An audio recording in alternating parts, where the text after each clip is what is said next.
کے اوپر آپ نے اتنے سارے الزامات لگا دیے، یہاں پر تو ان کو آرمی چیف بنانے کی باتیں کی جا رہی ہیں، جس پر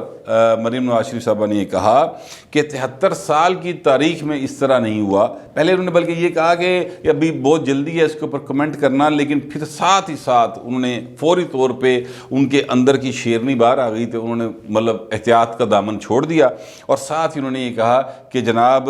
یہ ایسے شخص کو تو کسی قسم کا کوئی عہدہ دینا آئین، قانون اور قوم کے منہ پر تماچا ہے، ان کا تو احتساب ہونا چاہیے، کیونکہ ان کے خلاف بہت زیادہ کلیئر کٹ جو ہے وہ ایویڈنسز موجود ہیں۔ یہ ان کی ٹوٹل بات کا مطلب تھا۔ اب یہ وہ مریم نواز شریف صاحبہ جن کے وہ نام لے رہی ہیں، مثلا انہوں نے ثاقب نثار صاحب کا نام لیا، انہوں نے شیخ عظمت سعید صاحب کا نام لیا، وہ اس طرح کے جو نام لے رہی ہیں وہ کیوں لے رہی ہیں؟ ایکچولی وہ جو کر رہی ہیں وہ یہ کر رہی ہیں کہ وہ جو پاکستان کا ریاستی ڈھانچہ ہے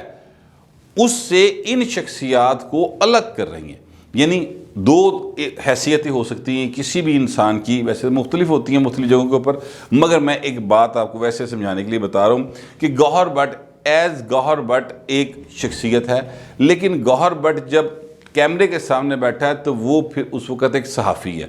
یعنی میرے جو خیالات دوستوں میں بیٹھ کے جس طرح سے میں ایکسپریس کروں گا وہ کیمرے کے ساتھ میں نہیں کر سکتا، اس لیے کہ وہاں پر بہت ساری پھر ہماری کلچرل چیزیں آ جاتی ہیں نا۔ تو آپ جب آپ کیمرے کے سامنے آتے ہیں، آن ریکارڈ بات کر رہے ہوتے ہیں، تو پھر آپ کو بہت ساری باتوں کا خیال رکھنا ہوتا ہے، لیکن جب آپ نجی محفل میں بیٹھے ہوں تو پھر نیرے گور بیٹھے، پھر جو مرضی کہنا پھر دوست ہوتے برداشت کر دینا تھے، ٹھیک ہے۔ تو لہٰذا اب وہ کیا کر رہی ہیں؟ وہ کر رہی ہیں کہ general Faiz Hamid as I S A chief نہیں تھا، بلکہ فیض حمید ہمسیلف یہ حرکت کر رہے تھے، آئی ایس اے کے عہدے کے وہ ایک سائٹ پہ کر رہی ہے۔ اسی طرح جو شیخ عظمت سعید صاحب تھے یا ثاقب نثار صاحب تھے، دونوں بڑے معزز جج صاحبان رہے ہیں سپریم کورٹ آف پاکستان کے۔ میں ظاہر ہے معزز ہی کہاں گا پائے نا، میں اور کی کرا، مطلب میرے لیے معزز ہی ہیں۔ اور وہ جو معزز جج صاحبان تھے ان کو وہ سپریم کورٹ کے جج کے طور پہ نہیں ڈیل کر رہی، بلکہ ان کو وہ ایک سیاسی مخالف کے طور پہ ڈکلیئر کر رہی۔ اسی طرح فیض حمید صاحب کو بھی اپنا سیاسی دشمن ڈکلیئر کر رہی ہیں۔ کیوں کر رہی ہیں؟ اس لیے کر رہی ہیں کہ جو ریاستی ڈھانچہ ہے وہ تو اپنی جگہ پہ ہے، وہ ہے اور وہ رہے گا، تو لہٰذا اس سیاسی ریاستی ڈھانچے کو وہ اپنے خلاف نہیں کرنا چاہتی۔ وہ یہ اب کر رہی ہیں کہ چونکہ تبدیلیاں ہوئی ہیں، نئے لوگ آئے ہیں، تو ریاستی ڈھانچہ یعنی آئی ایس آئی ایک ادارے کے طور پہ آئی ایس آئی کے ساتھ وہ بگاڑ نہیں چاہ رہی۔ ویسے یہ بات نواز شریف صاحب نے بڑی دفعہ یہ بات کی ہے، مریم صاحبہ بھی یہ بات کرتی رہی ہیں کہ وہ جو شخصیت کا جس کا نام لے رہی ہیں وہی یہ حرکت کر رہا ہے، ادارے کی پالیسی نہیں۔ اسی طرح عدلیہ کے بارے میں وہی کہہ رہی ہیں، تو وہ اب نئے آنے والوں کے ساتھ اپنا جو ہے نا تعلقات اس لیول کے نہیں رکھنا چاہتی ہیں جس لیول کے ماضی میں رہے ہیں، 2018 سے اونورڈ رہے ہیں، بلکہ اس سے پہلے سے اونورڈ رہے ہیں۔ اب وہ چاہتی ہیں کہ اس ریاستی ڈھانچے کے ساتھ جو ہے وہ اس کو ہم اون کریں اور وہ ڈھانچہ ہمیں اون کرے اور چیزوں کو آگے بڑھایا جائے۔ یہ ایک باقاعدہ طور پر ان کی ایک پولیٹیکل موو ہے جس کو ذہین موو ہے۔ ویسے میں یہ کہوں گا آئی مسٹ اپریشیٹ ہر کہ وہ ذہین ہیں کہ انہوں نے یہ بات کی، لیکن ایک چیز جو سمجھنے کی ضرورت ہے، یعنی کچھ گیندیں ہوتی ہیں کرکٹ کھیلتے ہوئے نا، آپ کو وہ ویل لیفٹ کر دینی چاہیے۔ جب انہوں نے کہا کہ یہ اٹس ٹو ارلی ٹو سے اینی تھنگ، تو میں کہا لو جی ویل لیفٹ کر گئی، لیکن ساتھ ہی انہوں نے اندر دی نا نواز شریف دی تیبار آ گئی اور سیاستدان مریم نواز ایک سائڈ پہ رہ گئی اور مریم نواز کی پرسنالٹی کا اصل رخ باہر آ گیا اور انہوں نے فوری طور پہ چوکے چھکے لگانے شروع کر دیے۔ یہ بات ذہن میں رکھنے کی ضرورت تھی۔ میں سمجھتا ہوں کہ اس وقت کے اوپر جس وقت وہ یہ باتیں کر رہی تھی، یہ سوچنا چاہیے تھا کہ جنرل فیض حمید صاحب ریٹائر نہیں ہو گئے، وہ صرف تبدیل ہوئے ہیں، اور جو بندہ 3 سال کسی ادارے کے اوپر رہا ہو اس کے کوئی نہ کوئی متاثرین ہوتے ہیں۔ متاثرین سے مراد ہے ان کی شخصیت سے لوگ انسپائر ہوئے ہوں گے اس ادارے کے اندر، وہ سارے نہیں تبدیل ہو گئے۔ لہٰذا چیزوں کو تھوڑا سا بریک بینی کے ساتھ دیکھنے کی ضرورت تھی، لیکن وہ ظاہر ہے کہ مریم نواز ہے نا، وہ مطلب کتنے ویدی نہیں بریک بینی نا، لیکن ایک پولیٹیکل موو وہ کر رہی ہیں، اور وہ میں نے آپ کو بتا دیا کہ وہ ریاستی ڈھانچے سے ان کو دو کو الگ کر رہی ہیں۔ اس کے ساتھ ساتھ جو اب ان باتوں کے بعد جو مارکیٹ میں باتیں آ رہی ہیں وہ بھی میں آپ کو بتاتا ہوں، لیکن ایک خبر پہلے سن لیں۔ خبر یہ ہے کہ مولانا فضل الرحمان صاحب بڑے غصے میں ہیں اور وہ یہ کہہ رہے ہیں کہ جناب سانوں تو کلیئر کرو بھائی نا تسی وڈا بھائی کچھ کہندا ہے چھوٹا کچھ کہندا ہے ਧੀ ਤੁਹਾਡੀ ਕੁਝ ਕਰੀ ਜਾਂਦੀ ਹੈ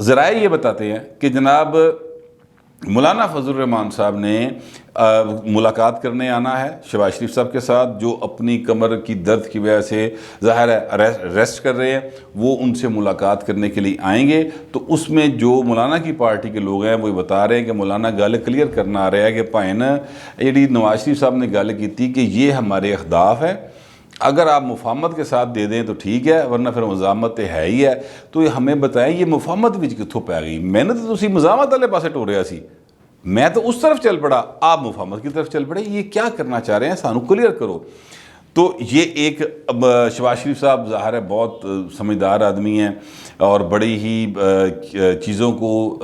بھانپ لیتے ہیں، کس طرح سے ان کو الفاظ کو مولڈ کرنا ہے، کس طرح سے ان کے نئے مطالب نکالنے ہیں۔ تو وہ کوئی نہ کوئی کہانی کلار لیں گے، مجھے یقین اس بات کا مولانا صاحب کے ساتھ، لیکن یہ ہے کہ مولانا صاحب غصے میں نون لیگ کے اوپر اور وہ کہہ رہے ہیں کہ چیزیں جو ان سے ہیں نا وہ اس طرح سے نہیں چل رہی جس طرح سے نواز شریف نے میرے ساتھ وعدہ کیا تھا، اور جب سے شہباز شریف صاحب باہر آئے ہیں تب سے لے کر اب تک چیزیں مولانا صاحب کے نقطہ نظر سے یا ان کی پارٹی کے قریبی لوگوں کے نقطہ نظر کے مطابق خراب ہوتی جا رہی ہیں۔ جبکہ میرا ذاتی خیال یہ ہے کہ چیزیں خراب کرنے میں مولانا صاحب کا اپنا بہت بڑا رول ہے، نون لیگ کا اتنا بڑا رول نہیں ہے، کیونکہ مولانا صاحب کی ہٹ درمی کی وجہ سے پہلے پی ٹی ایم کو انہوں نے نکالا، پھر اے این پی کو نکالا، اے این پی کے ساتھ نون لیگ کا کوئی پھڈا نہیں سی گا، اے این پی کو تو انہوں نے دھکے لا کے سائڈ تک کیتا کیونکہ اے این پی ان کی وہاں پر حلقوں کے اندر سیاسی مخالف ہے، ان کے لیے سیاسی چیلنج ہے، انہوں نے سائڈ تک کیتا۔ تو پھر نون پیپلز پارٹی کے ساتھ جو رولا بنا اور ان کو سائڈ پہ کیا، یہ مولانا صاحب دی پٹیاں پڑھائیاں سے جتنے مریم نواز جڑی کھیڑ گئی اور پی ڈی ایم جو ہے وہ ٹائیں فش ہو چکی ہے۔ ایکچولی تو یہ صورتحال ہے، لیکن اس کے ساتھ ساتھ مولانا صاحب اب سمجھ نہیں آ رہی مولانا کہ میں جائیں تو جائیں کہاں والا سین ہے، کیونکہ مولانا صاحب ایک سائڈ پکڑتے دوسری نکل جاتی، دوسری پکڑتے تیسری کسی اور پاس سے گئی ہوندی۔ مولانا صاحب کے ہاتھ میں چیزیں اس وقت نہیں آ رہی، وہی کلیئر کرنے کے لیے وہ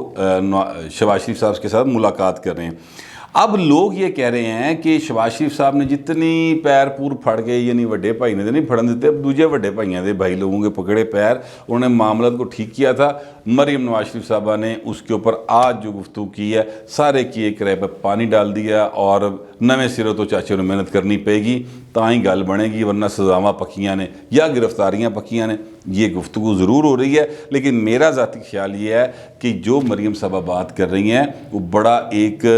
سینسیبلی اور بڑے ایک ذہانت پر مبنی ان کے گفتگو ہے۔ اس کا ایک پارٹ تھوڑا سا جو میں نے اعتراض کیا یا جو میرا خیال ہے کہ انہیں نہیں کرنا چاہیے تھا، لیکن انہوں نے چونکہ اپنے ریاستی ڈھانچے کے سے اپنے جو مخالفین ہیں ان کو الگ کر کے ایز فیض حمید، ایز شیخ عظمت سعید، ایز ثاقب نثار، ان پرسنالٹیز کے اوپر بات کی ہے، تو اسے یہ لگتا ہے کہ وہ ریاستی ڈھانچے اور ریاست کے اداروں کے ساتھ مل کر چلنے کو تیار ہیں۔ اگر وہ ان کے جو مخالفین ہیں ان کو ڈسون کر دیں یا ان کو ڈسون کیا جائے، ان کو کوئی اہمیت نہ دی جائے، تو پھر ٹھیک ہے، مریم نواز شریف اور نواز شریف ان کے ساتھ چلنے کو تیار ہیں۔ لیکن ایتھے سوال ایک اور بھی پیدا ہوتا ہے، کیا نواز شریف اور مریم نواز اتنے انیویٹیبل ہو گئے ہیں پاکستان کی سیاست کے لیے کہ ان کے بغیر پاکستان نہیں چل رہا؟ یہ وہ سوال ہے جو ان کے سیاسی مخالفین اٹھا رہے ہیں۔ میرے خیال میں حالات جو ہیں ابھی اتنے خراب نہیں ہوئے کہ نواز شریف کا آنا بہت زیادہ ضروری ہو گیا اور مریم کا الیکشن جیت کر اقتدار میں آنا بہت زیادہ ضروری ہو گیا، کیونکہ ابھی نہیں ہوئے ویسے اتنے حالات خراب ہو جان گے اگر عمران خان جی کرتا رہا جس طرح کر رہے ہیں، مہنگائی جائی جا رہی ہے، اور وہ نیب دے چیئرمین دی مطلب کیا کہتے ہیں کہ میں کیا لفظ استعمال کروں، اپنے زور بازو کے اوپر چلے، میں بڑی مشکل دے نال یعنی تکے شاہی چلے، تکے شاہی دے نال، ہاں یہ لفظ ٹھیک ہے، تکے شاہی دے نال وہ چیئرمین دے نیب دے چیئرمین دوبارہ اپنے فیورٹ بندے لان ٹریا، اس طرح کی حرکتیں وہ کرتے رہیں گے تو حالات واقعی اتنے خراب ہو جائیں گے کہ نواز شریف دے آیاں گزارا ہوئے نہ ہوئے،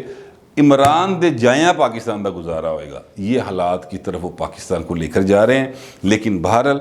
سیاست ہے ملک کی، اس میں کبھی بھی کسی بھی وقت کچھ بھی ہو سکتا ہے۔ یار جس ملک دی سیاست ایک تبادلے دے گرد گھومدی ہوئے اتنے کی بندہ گل کر سکتا ہے. بٹ اینی ویز جو میرے پاس ساری صورت حال تھی میں نے آپ کو بتا دی ہے. فی الوقت اتنا ہی، ملتے ہیں اگلے ویلاگ میں.